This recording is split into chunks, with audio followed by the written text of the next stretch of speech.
Thank you very much. Amandla, Matla, Matimba, all power. Program Director, thank you very much for the opportunity. Our host, the acting premier, Comrade Panyaza Lesufi,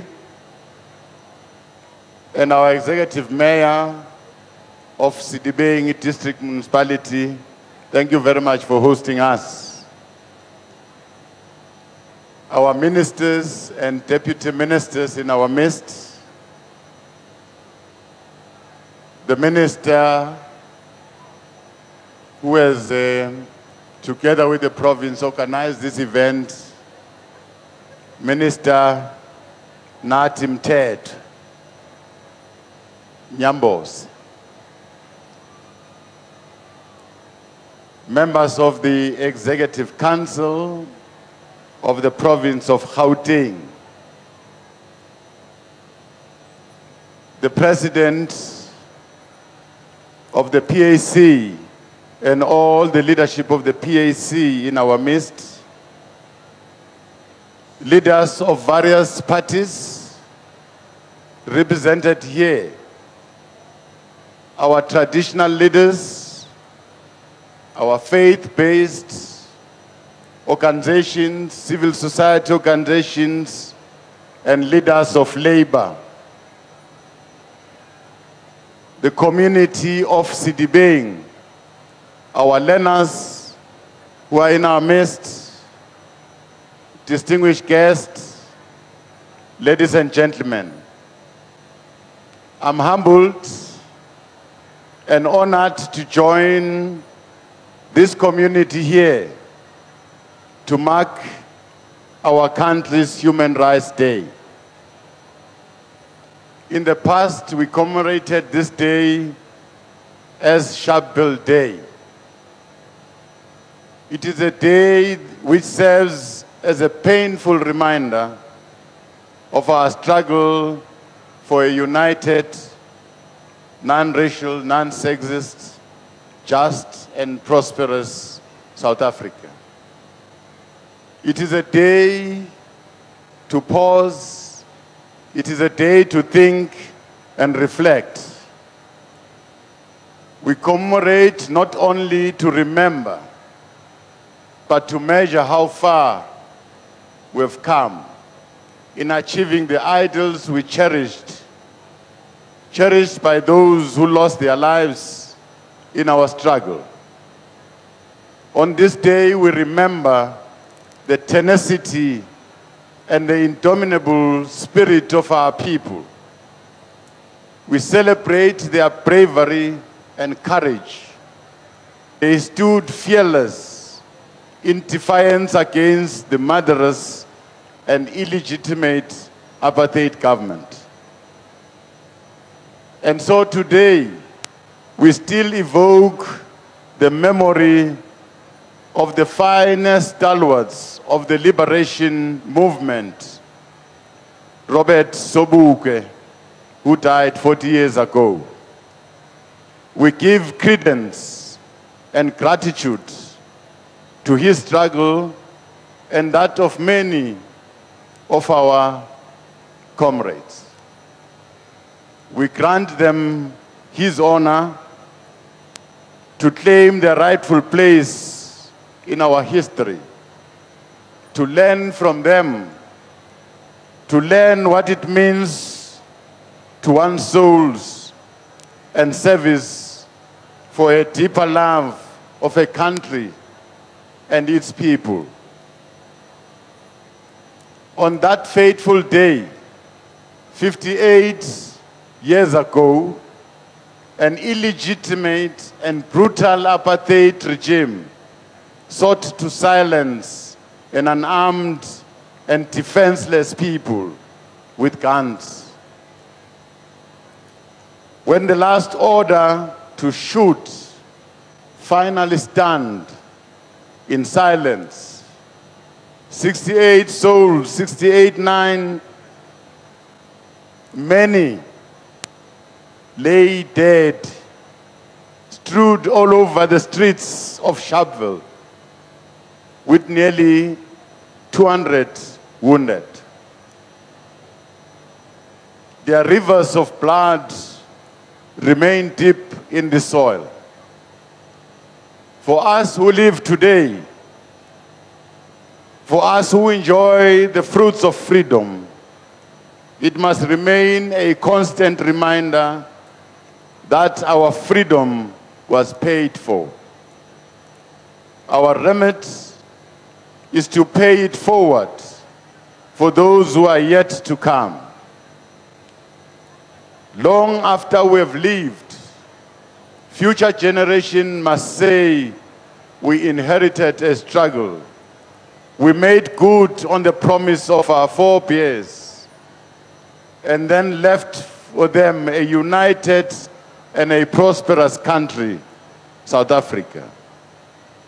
Each generation must take up its struggle for a unity and freedom and keep paying it forward. Never must our pains and our past paralyze us. The guns may have silenced, but we must never stop the irreversible march to a meaningful freedom and democracy. A democracy where all our people will benefit from our struggle for radical socio-economic transformation. At the center of our struggle for human dignity and freedom lie the struggle against despised past laws, which sought to subjugate our black South Africans as inferior and subhuman. These were past laws that stripped the black majority of their citizenship, restricted their movements, and excluded them from business opportunities and well-paying jobs. It was deliberately designed to oppress them and to render them beggars in their own land of their own forefathers. As early as 1922, the Stallard Commission, set up by the Smuts government, wrote in its report that, I open quote, "The native should only be allowed to enter urban areas, which are essentially the white man's creation, when he is willing to enter and to administer to the needs of the white man, and should depart there from when he ceases so to minister," close quote. Therefore, the past laws, the Dompas symbol of indignity, of subjugation, and of exile, was the order of the day. It is in this context that the anti-pass campaigns, led by gentle giants like Robert Sobukwe and Nelson Mandela, was a continuation of an anti-pass resistance. Just as we have to pay forward our struggle, many South African women came before. Sharpeville gave an impetus to earlier anti-pass struggles led by Charlotte Maxeke in 1913 in Bloemfontein. It was a continuation of the struggle in the 50s against the passes spearheaded by women like Albertina Sisulu, Lillian Ngoyi, Sophie de Grain, and the women of Zerast. Their struggle was taken forward by the generation of young lions and black consciousness activists in the 70s, the labor movement, the UDF in the 80s.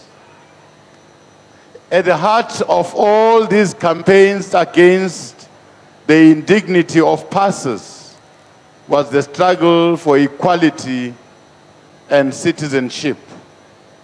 At its core was a struggle for fundamental human rights. When President Nelson Mandela paid it forward, he recited Ingrid Jonker's poem,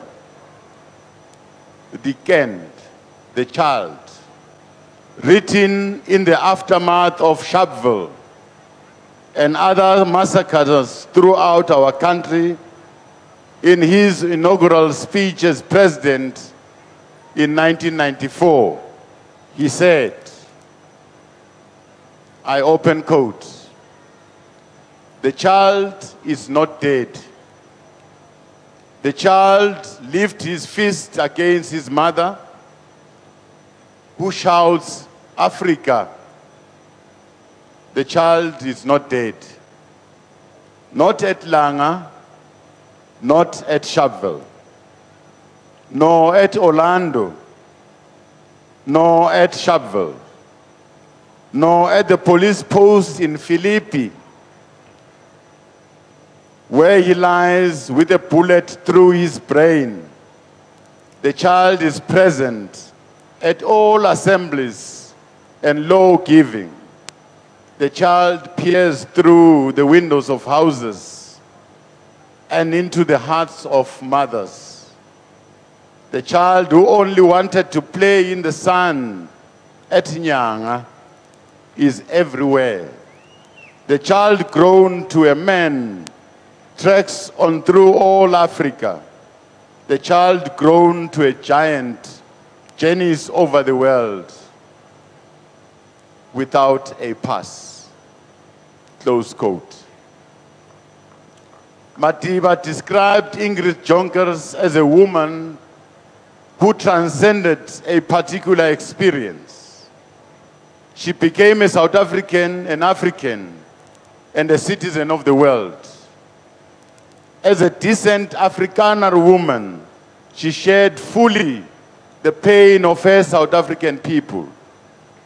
She humanized herself.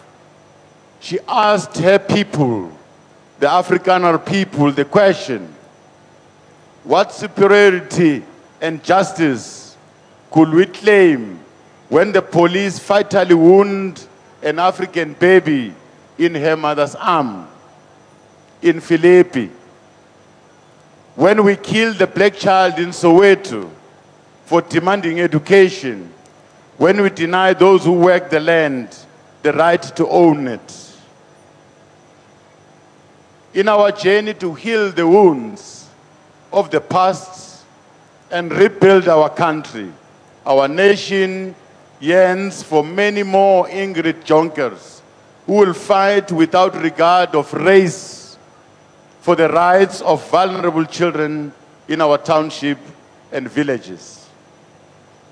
All South Africans, black and white, must today face and be outraged by the reality that today, 23 years after democracy, we can have the death of the 5-year-old Viwe Jali in a school latrine pit toilet in Bizana.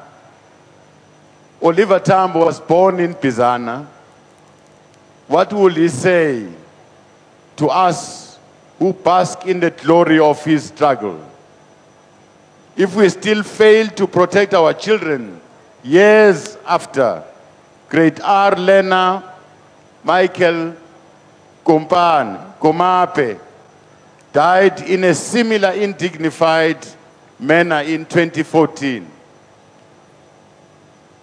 Why will the Lion of the North, Peter Mugabe, not turn in his grave when he learns that recently a 5-year-old girl, a Great R child, was electrocuted at a school in Limpopo? Such a tragedy exposes our neglect of children and abuse of human rights that Tambo and Mugabe fought for. What do we say when in November last year, 5 children died a gruesome death in Soshanguve when an overhead light fell on them? What do we say to them about the police officer who molests children placed in his care? What do you say to the children who have entrusted justice and salvation to him after they were raped? Where is our care? Where is our care? What has gone wrong with our nation? What has become our basic humanity? Why have we become so numbed to the tragedies that take away the innocence of our children? And so, on this day, we remember Sharpeville. As we celebrate our human rights, we have many questions to ask ourselves.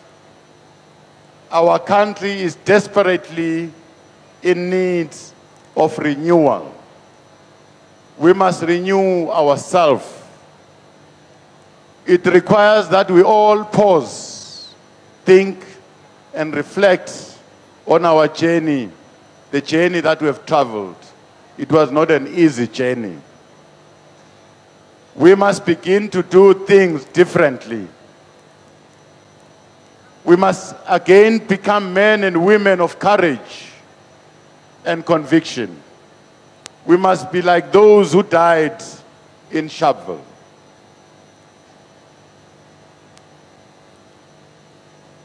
For rights that we have today, they come with responsibilities. We must all do our part with utmost regard for the life of others, especially those who are vulnerable and marginalized in our midst. It requires that we conduct ourselves ethically, that we give the highest quality of service to our people, that we become public servants again, that we use our freedoms and democracy to serve our people at all spheres of government, locally, provincially, and nationally. Our real hope for the renewal, the regeneration of the soul of our nation rests in our ability to fix our public service and to improve our performance of a state that seeks to develop. Our state must be led by men and women of high moral attitude, high moral energy and stamina, people who have made it their mission to selflessly serve and improve the lives of our ordinary people, our ordinary South Africans, people who have nothing else but the interests of our nation at heart. Today, South Africa also joins the nations of the world to mark the United Nations International Day for the elimination of racial discrimination. We are called upon to work together to advance human rights, inclusion, and unity. We must create a world free from the evil clutches of racism and social exclusion. As government, we condemn the resurgence of racism in our society. It is an indictment on all of us that some many years after Sharpeville, after ending the past system, we still witness racial attacks, racial remarks amongst ourselves. They are everywhere. You go to a factory floor, you'll hear a racial remark.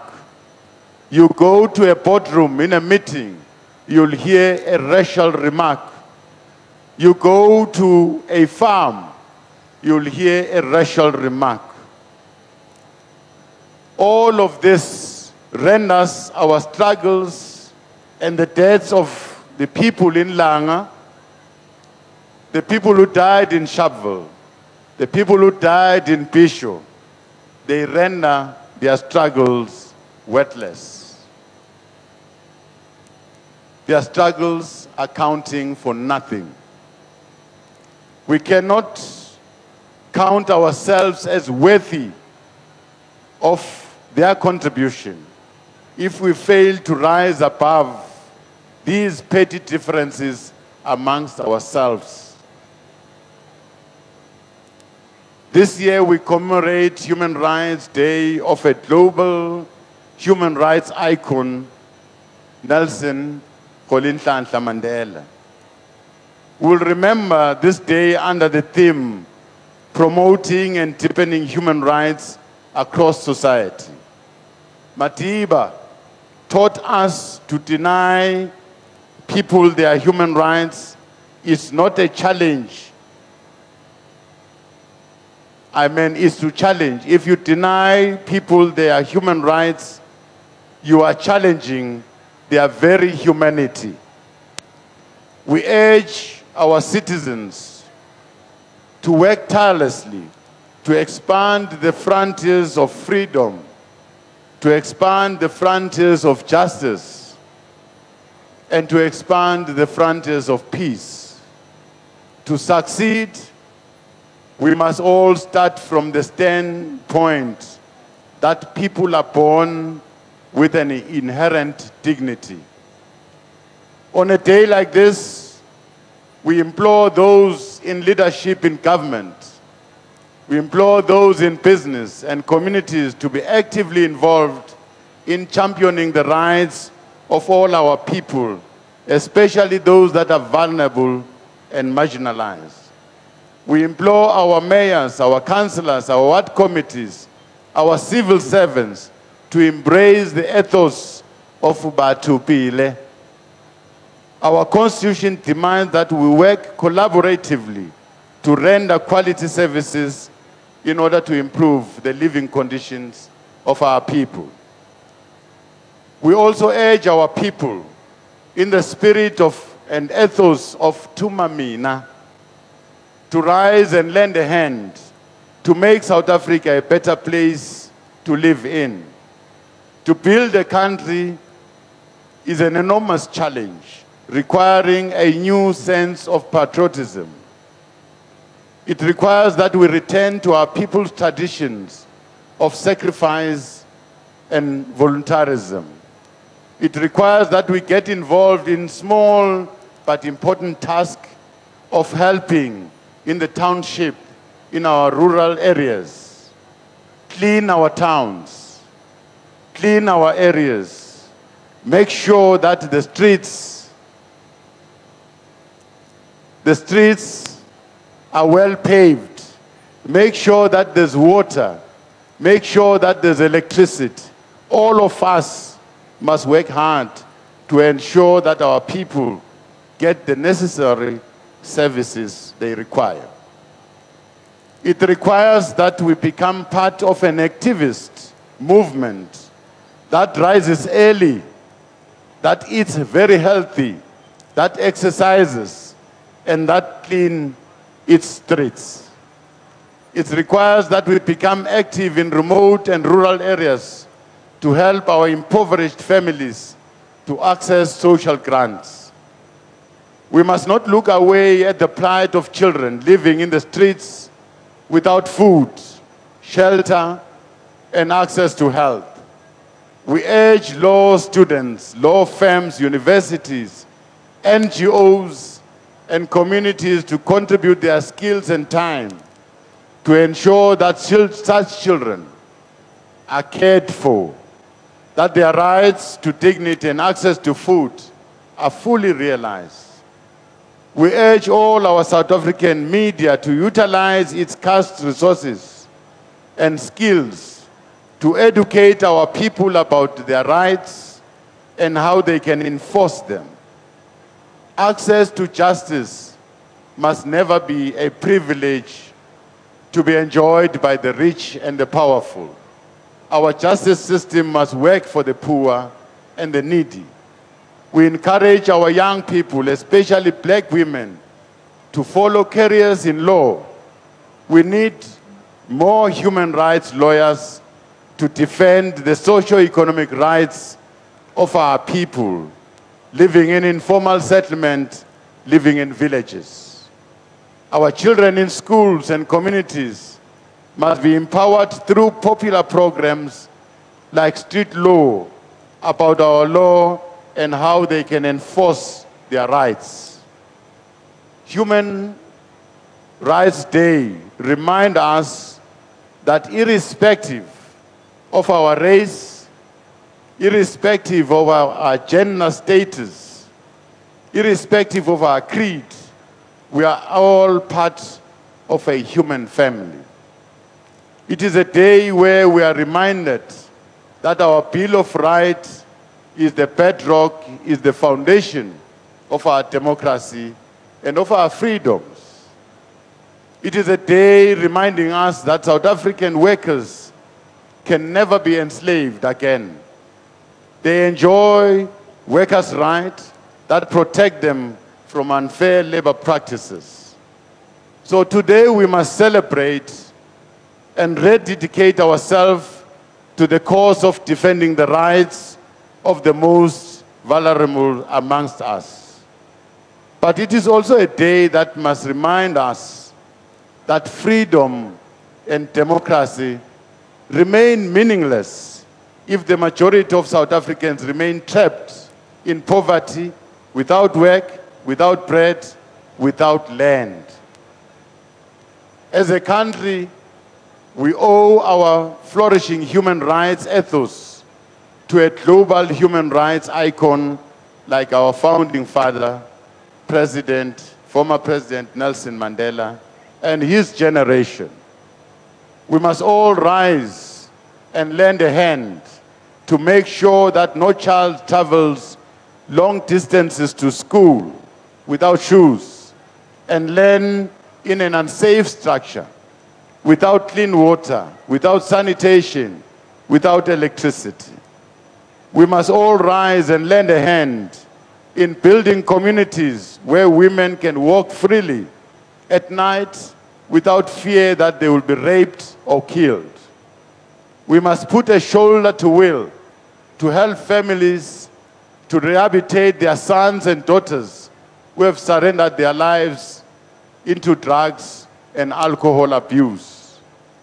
We need parents and teachers, traditional leaders, spiritual workers to educate our children that it is not cool, it is not good to lay a hand on a woman, to teach them that to beat a woman is an insult to our very existence, to our culture, and to our tradition. To teach them that when a woman says no, she means exactly no. To honor Madiba, to deepen the human rights, we must do more to fight the root causes of violent crimes and high murder rates in our country. We must unite to fight the triple challenges of poverty, unemployment, and inequality. Human rights can only thrive where there is freedom, where communities are overcoming discrimination. They thrive when we work together to fight the stigmatization of the people living with HIV. They thrive in conditions where people living with mental illness are supported and their humanity is affirmed. Not where they are shamed, starved, neglected, sexually abused, and beaten. To better human beings, we must get actively involved in supporting and promoting human rights of our people living with disabilities. As descendants of Mandela, as children of Madiba, we must never rest until we are certain that our beautiful children and people living with albinism will not grow up in fear, that their lives will be cut short by those who kill for profit. We should all be protesting and arresting people who are daring to kill people living with albinism. We do not want a repeat of what has recently happened in Mpumalanga, Emalahleni. We must refuse to be numbed by the persistent cruel murders of our young people. We must refuse to embrace cruelty and torture as a new normal, as we saw recently with the murder and burning of a 21-year-old University of Johannesburg student and a taxi driver, Siyabonga Ngobo. We cannot rest as a nation when our girls die painfully and their bodies are burned. We saw this with the murder of the 22-year-old Karabo Mukwena. We call on all South African men to get involved in ending the murder of women who die in the hands of their loved ones. We call on all South African men to be part and parcel of this revolution to protect women. Each day, we must remind young boys and men that they are born of a woman and that women's rights are also human rights.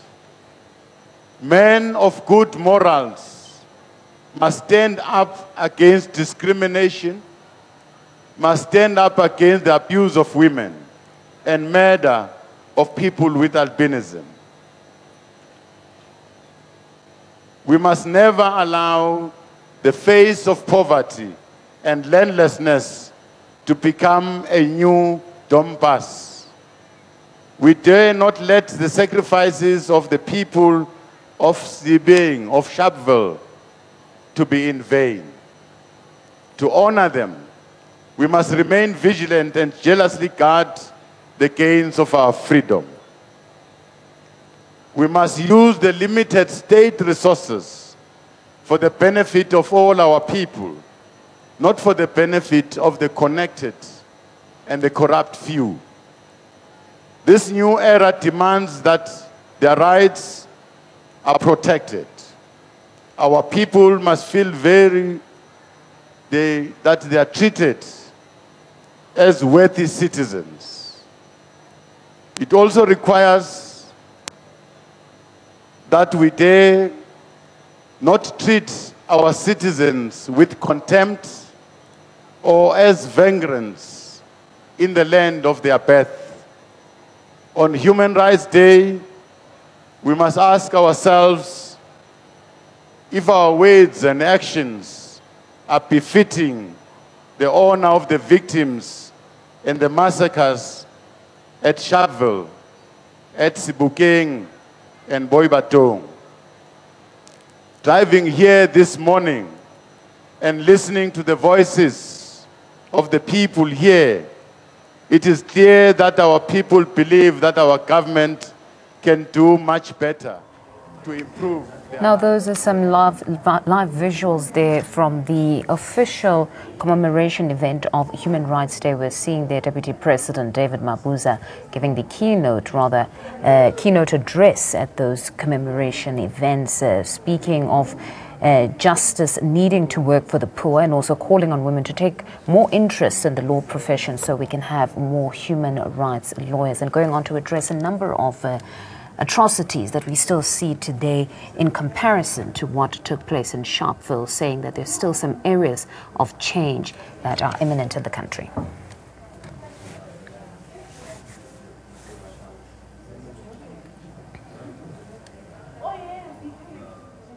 Because our office is making Sharpeville one of its projects. Sharpeville will never be the same. We'll make this our project. We'll begin with simple actions of cleaning our streets Our streets are dirty. When we commemorate 60 years of the death of the victims of Sharpeville in 2 years, we must be able to say the path to the rule of law and human rights culture is yielding positive results for the people of this area. We must be able to say that our people were correct to adopt our first Bill of Rights, called the African Claims, at the ANC 1943 National Conference. Our leaders like Dr. Kluma demanded in the African Claims, I quote, a substantial and immediate improvement in the economic condition and position of our African people. They said, we, the African people, regard as fundamental to the establishment of a new order in South Africa, the abolition of all enactments which discriminate against the African on ground of race and color, close quote. The governing party, the ANC, seeks to accelerate radical socio-economic transformation that seeks to address these historical demands which were raised in the African claims, which were raised in the Freedom Charter. This region of Sidibeng is an important station in South Africans' liberation route, and I'm sure the Minister of Arts and Culture will pay more attention because this is a very important station in our journey to freedom. It must stand out in the whole country that this is one place where the people, the blood of our people was shed. The blood of our people went down. Where we're standing, we are standing on top of the blood of our people. That must stand as a constant reminder for generations and generations to come, that when they look back, they must always remember that our struggle had to go past that very important station. Our pilgrimage to Sharpeville gives us the possibility to taste the deep wells of liberty. Today, as we hear, we can feel that we are surrounded with the spirit of liberty. We are surrounded by the spirit of freedom. The streets, smells and sounds, the courage and smiles of the faces of the people of Sidibeng evoke the echoes of a place deeply rooted in history and in memory. Coming to Sharpeville, Sebokeng and Boibatong gives us another chance to sip from the overflowing fountain of our people's resilience and heroism. They risked their lives and limb to defend our dignity and humanity. We dare not fail them. We dare not allow poverty, landlessness, and despair to become our new Donbass. Donbass is dead, but the child is not dead. The conscious voice of Ingrid Jonker must reawaken to remind us, black and white, that the child is not dead. We must find one another. And together, we must build the South Africa of our deepest aspirations. Let's hold hands, walk side by side. We will finally reach our freedoms. Thank you very much.